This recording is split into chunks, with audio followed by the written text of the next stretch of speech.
Afternoon. Today is January 8th and it's 4 p.m. Please call the roll. Chairperson Juani Garza. Here. Vice Chair Ted Masiacos. Present. Alderman John Lash. Here. Alderman Emmanuel Llamas. Alderman Brandon Tolliver. Here. I have 4 present. Emmanuel didn't answer. No, he did not. Sorry, guys, I'm here. I was trying to get my daughter out of the room. Alderman Emmanuel Llamas. Here. 5 present. Okay, now. Okay, the special vote to allow remote participation for Alderman Lamas. Request permission to participate in the remotely 280 due to the medical or emergency circumstances behind her control that make it impossible to attend the meeting in person. Is there a motion to authorize Alderman Lamas to participate remotely? So moved. Second.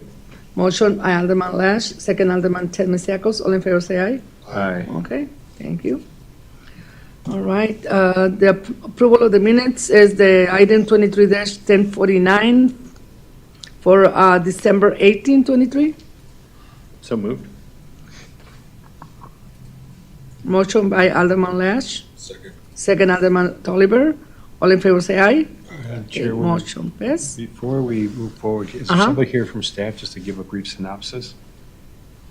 Oh, we're talking about meeting minutes, right? Yes, Oh, only, yeah, I'm sorry, my apologies. I'm no, already no, on the no, no, agenda. just a minute. No. Okay, we have public comments? We have no one signed up for public Okay. comment today. Well, all right, so now we want to read the agenda. Can you please read the agenda and first go into the 24-0001 because we have a person in line waiting for? Item 24-0001, a resolution authorizing procurement of an Advantage Program AP for professional services from Environmental Systems Research Institute, ESRI, of Redlands, California, in the amount of $408,300 for a 3-year term.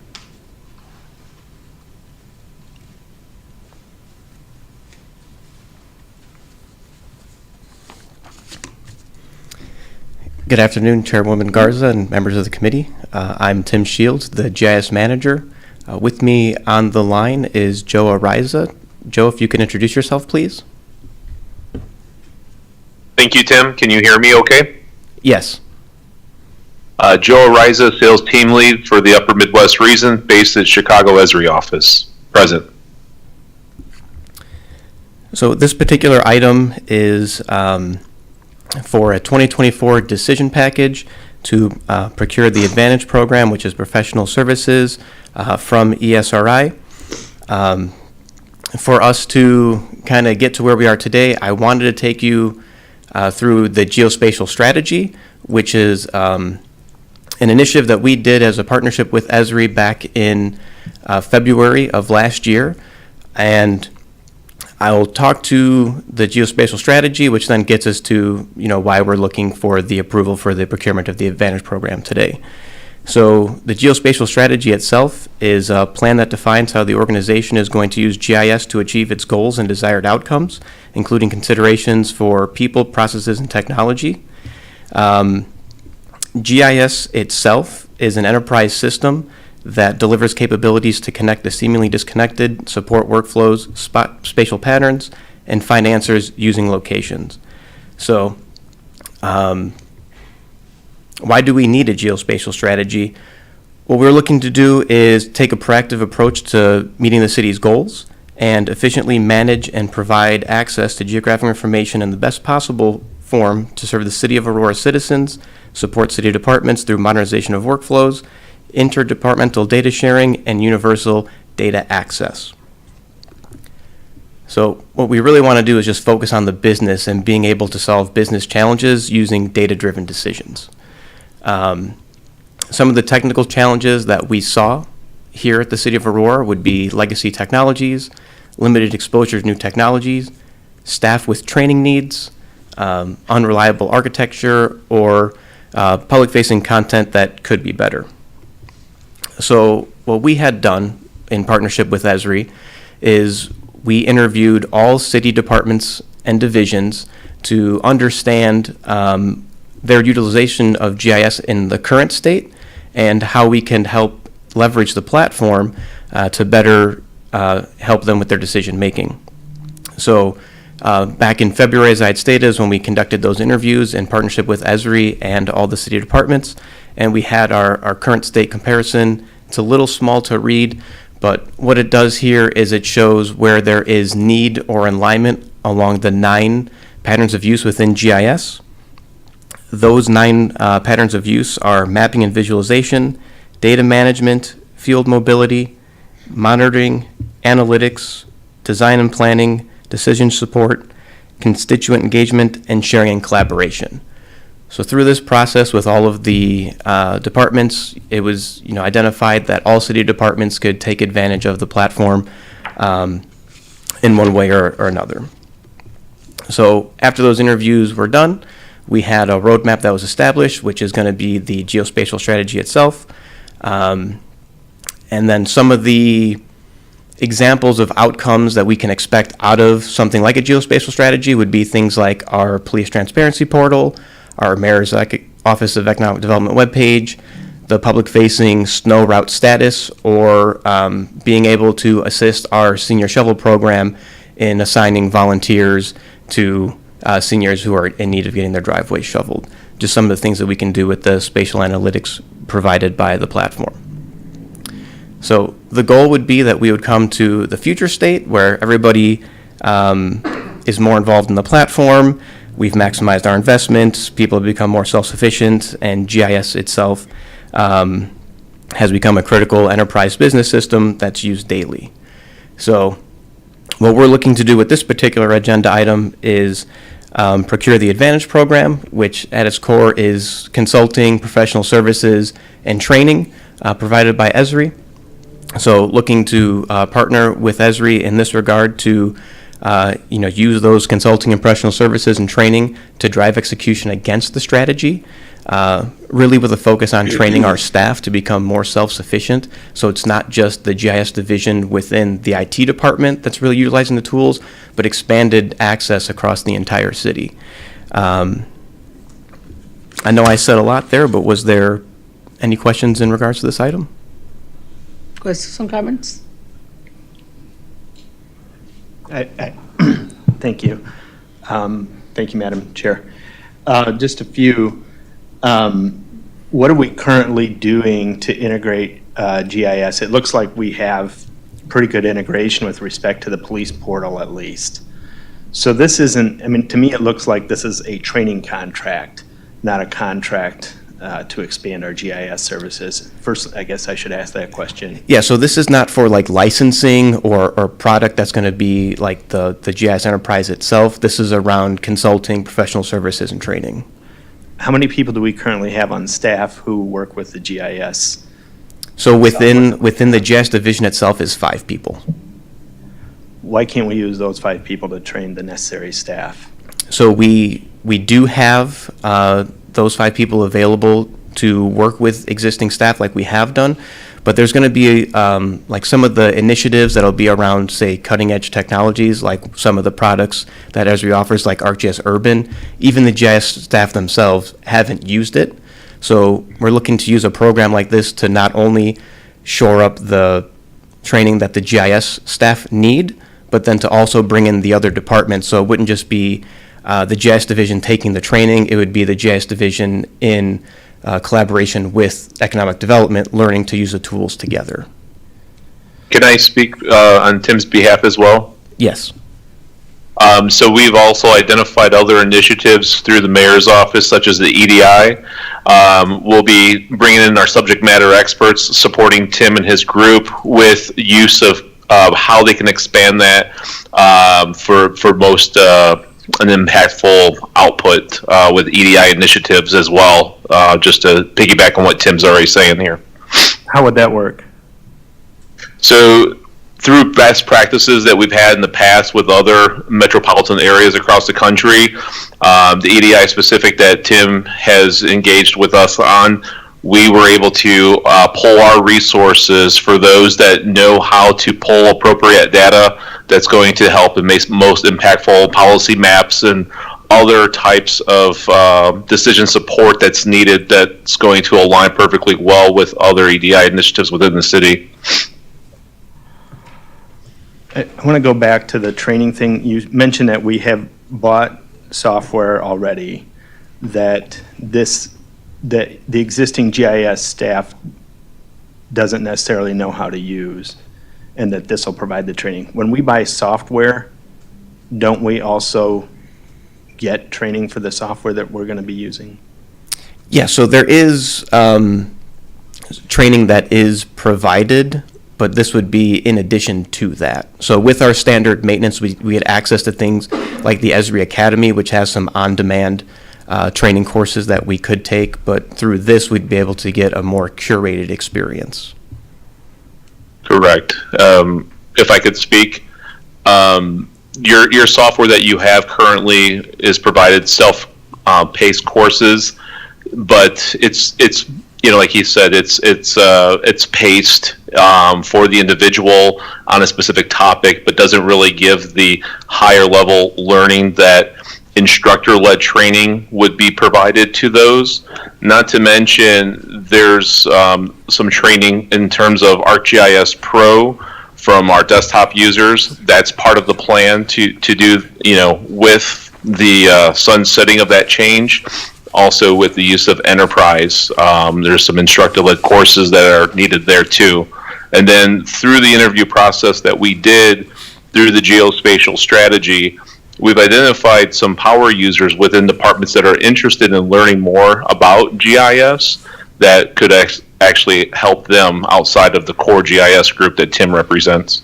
How many people is that? I think, Tim, we identified an additional, 3, maybe 4 more people?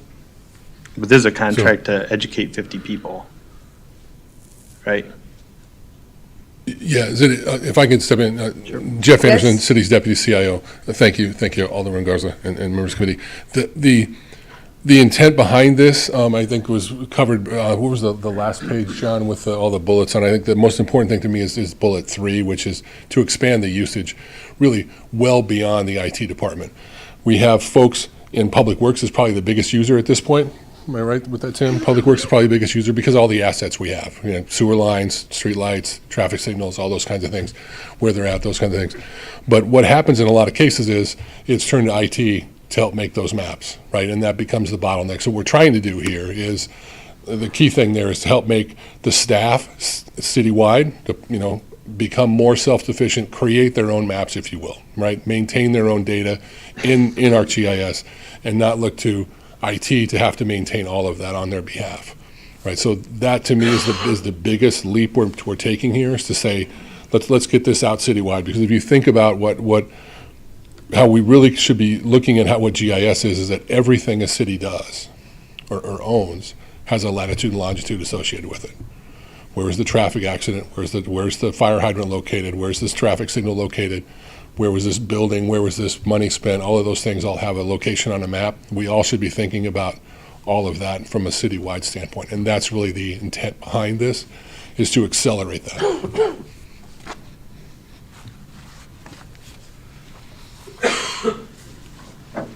More questions? Yes? Thank you, Madam Chair. The only thought that comes to my mind is the short and long-term effects, and also financially applicability. So if we're going to make life easier for the people that are already in GIS and have staff do their own work on GIS, what does that do for our existing people in GIS, right? There's 5 in that department, correct? Correct. So that's going to free up their time. Am I getting that correct? Am I listening? Yes, so the goal would be that we would be able to then focus our efforts less on the business as usual tasks and focus more on the strategic and innovative initiatives that we're trying to do here at the city. So things like the open data portal, are only able to be done when we've freed up our time to be able to work on projects like that. So we would just be able to accelerate, as Jeff had said, the amount of use of technology that we have here in the city. Things like, one of the things we're looking to kick off this year is the mapping of indoors. So we would have all of our buildings mapped and assets inside of them mapped. our current workload is going to make it very tough to take on an initiative of that magnitude. But once we've been able to offload some of these lower hanging fruit tasks of just general map making, it frees us up in the GIS division to work on, again, the more strategic and initiative or innovative tasks. Okay, all right, thank you so much, appreciate it. I'm not there. I'm just going to say it for a 3-year contract for $400,000 just for training. I guess if we're going to spend $100,000 and we're short a GIS person, I'd rather hire a GIS person than bring in a private training. So I'll be a no on this one. Madam Chair, can somebody explain to us what the value would be in hiring one more person in this program? I mean, maybe you've already talked about it, but could you maybe help clarify something from my understanding as well? Absolutely. Thank you. That's a good question, Alderman. And I think it comes down to, in my mind, it's the teach a man or teach a person or teach 10 people how to fish as opposed to one person doing it. There's a lot of things that fall back on Tim's team in IT that frankly should be done by the other departments and be done more effectively by the folks in the other departments. This was a decision package that was submitted as part of the budget, was approved as part of the budget. So this is now the details behind that, right? And so this initiative, again, is a citywide thing. We've gone after this for about a year with the folks from Esri to say, how could we and should we be using this a lot better? If you look around at some other cities, we do a really good job here at the things that we do. Other cities our size have a lot more capabilities around what they're doing from a GIS standpoint that they're putting out in front of residents, that they're using to make decisions on the fly. Instead of someone either having to print a paper map and take it with them, right, and go out in the field somewhere and you're looking at a paper map, maybe now you're looking at it on a tablet somewhere and you're making those decisions and indicating those things that you've completed on the job site right there and going back. And those things would be available to the staff that are out in the field, or you can dispatch people based upon where they're located to go work on another issue potentially. I guess my next question after that would be, so there's value besides just the work hours? Yes, correct. Beyond the full-time equivalent. Is there anticipation that these costs will be reduced after the 3 years? So this is a 3-year program, and this is to stand us up and hopefully not to have us just walk, but run after this point. So after the 3 years, we should be in a position with the rest of our departments to be much more effective in the things that they can produce. So that's the long term. Correct. So the short term cost is just short term. Correct. Okay. All right. Okay. And then this is the question I originally had when I saw your next steps, and if you could give us an idea. At the bottom one says to be innovative leader of GIS for the region and state. Could you give us a little bit more on that as well? I mean, I'm sure that's a positive, right? It's got 3 exclamation points. Can you really just market it for us? And sure, and I'll try a little bit, and I'll probably to Tim, just the size and the breadth of the things that we can offer, right? From the standpoint that we are a city that has a zoo and an airport and a golf course and all of these kinds of things that we can and should be showing about all of those assets that are out there in the field and allowing our staff to use them productively. We have the ability to then work with others in the region, right? And either learn more from them, learn more from the folks at Esri, who are working with the others in the field, or and then kind of spread our knowledge, right? And share that data more effectively between cities, because Esri does allow you to do that once you get to that point where you're intelligent enough, your staff is intelligent enough in the product to be able to do that. Now you're sharing the data that needs to be shared between the cities, whether it's potentially around the next item on the agenda, potentially, right, around how those things are used. Okay, so the hours are not just for one GIS person. It's potentially also adding hours for other staff people across the city. Correct. And I oversimplify this. I know Tim kind of rolls his eyes at me when I really oversimplify this, but it works for me, is that we want many others within the city to be map makers and developers, and not just the 5 folks that Tim referred to in IT being able to do that. Okay. So being able to take a data set and say, I'm going to plot this on a map. When was the last time these fire hydrants were inspected? When was the last time these traffic signals were realigned and inspected? Those kinds of things, and have people make actionable decisions around those without having to wait for IT to build something for them. Okay. Thank you. And I wanted to make a comment if I could online. Yes? Is that, I heard the one gentleman state that this was 400,000 X amount of dollars for training. It's more than just training that you're paying for in this. It's a services package, and training is a component of 7 other areas that this could actually bring.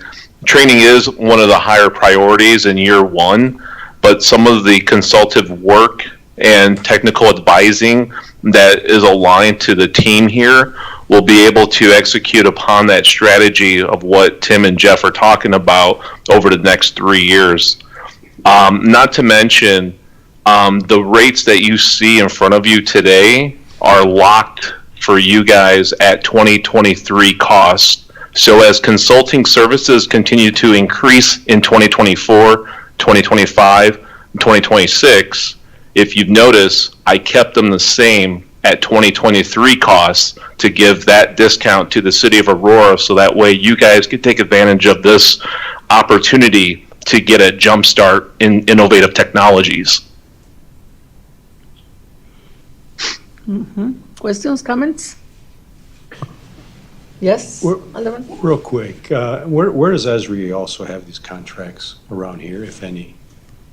In the- Your Naperville, Okay. they're in a multi-year program right now. County of DuPage is also, if I can give you 2 examples right in your back door. Thank you. You're welcome. Yes? Thank you, Madam Chair. Perhaps for Mr. Anderson, the question is, what is it sounds like our police, like I said, the police portal is pretty good, and we probably have pretty good training. To me, the big 2 needs for this, any GIS work, is what you mentioned, the fire response, police response, public safety. And the second is, you had mentioned our Public Works Department. So I guess I'm wondering, what are the shortfalls just with respect to GIS coming from Public Works and training? Because a lot of it is training. Do we have adequate staff trained there? I'm going to assume that everything's going well with our 911 call center and the police and fire. Well, I will say, just to cover that one real quickly, and Tim can correct me where I'm wrong here, is that any of the police or fire department owned data you've seen out there was entirely built by the IT department, right? There aren't folks who are GIS skilled at this point. Correct. Within those departments, they use the data we produce for them, but they're not able to actually put those maps together. There are those sets of skills within Public Works, but they're not as robust as what we would like to see. That's fair. Right, and there's some great skill sets out there. Not mean to knock anybody, right? But again, the 5 people end up becoming a bottleneck for the several hundred others who can take advantage of the maps that need to be built. What I will say is that it's also not just maps. If you look at other cities that have kind of open checkbook, budgeting, those kinds of things out there, those are the kinds of things Esri has brought to the table in the last 4 or 5 years as well, which we would love to take advantage of as well. So these things get built with, again, where was the money spent? Who spent it? Those kinds of things could all be made available, again, with folks who have access to the data already, but they just don't know how to use the GIS products. I'll just tell you, I don't think where we spend our money needs to be tied into GIS. That's just me. Well, okay. Fair. I mean, many other cities are doing exactly that, and they can show you where, what ward, what area of the city, where were the infrastructure kinds of things been, how much did this bridge or this development or those kinds of things cost the city. That's what many others are doing. Okay. No more comments, questions? Okay.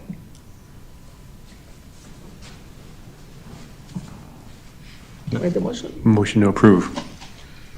Okay, motion approved by Alderman Ted Misiakos. Second. Second Second. Alderman Tolliver. All in favor say aye. Aye. Okay, motion No. pass, 5-0. No. Oh, who? I was a no. Oh, 1 no, yes. Okay. 4 yes, 1 no. Next item. Thank you. Item 23-1056, a resolution authorizing the mayor to renew the intergovernmental agreement with the Fox Metro Water Reclamation District to provide maintenance services for the combined sewer overflow treatment facility located at 400 North Broadway, Aurora, Illinois. Good afternoon, Madam Chair, INT Committee, Mike Houston, Superintendent of Water and Sewer Maintenance.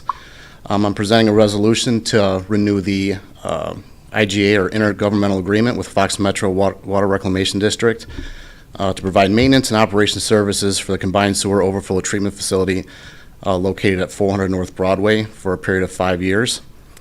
The city's CSO wastewater treatment facility provides screening, primary treatment, disinfection, and storage for CSO flows prior to discharge in the Fox River.